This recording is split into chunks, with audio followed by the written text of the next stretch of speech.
بسم اللہ الرحمن الرحیم۔ خطرناک اور لاعلاج بیماریوں کے لیے آج آپ حضرات کو ایک دعا بتانے والا ہوں جو صحیح احادیث مبارکہ میں وارد ہے۔ یہ جو میں حدیث آپ کو سنانے والا ہوں، اس حدیث کو کئی محدثین نے اپنی کتابوں میں ذکر کیا ہے اور اس حدیث کو صحیح کہا ہے۔ آپ صلی اللہ علیہ وسلم کا فرمان ہے کہ اگر کوئی مسلمان بیمار ہو یا اس کا کوئی بھائی دوسرا مسلمان بیمار ہو اور وہ اس دعا کو پڑھ کر خود اپنے آپ کو یا دوسرے مسلمان کو دم کر دے تو اللہ تعالیٰ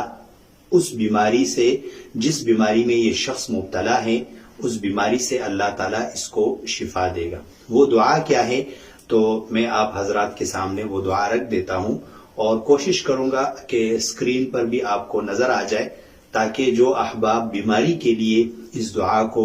پڑھنا چاہے، خود اپنے آپ کو دم کرنا چاہے یا کسی دوسرے مریض کو دم کرنا چاہے تو ان کے لیے آسانی ہو۔ اور اس کے لیے کوئی تعداد بھی مقرر نہیں ہے، آپ ایک دفعہ بھی پڑھ کر دم کر سکتے ہیں، 2 دفعہ بھی، 3 دفعہ بھی، جتنی زیادہ مرتبہ آپ پڑھنا چاہیں تو آپ اس دعا کے ذریعے کسی بھی بیمار کو یا خود کو دم کر سکتے ہیں۔ وہ دعا کے الفاظ یہ ہیں: ربنا اللہ الذی فی السماء تقدس اسمک امرک فی السماء والارض کما رحمتک فی السماء فاجعل رحمتک فی الارض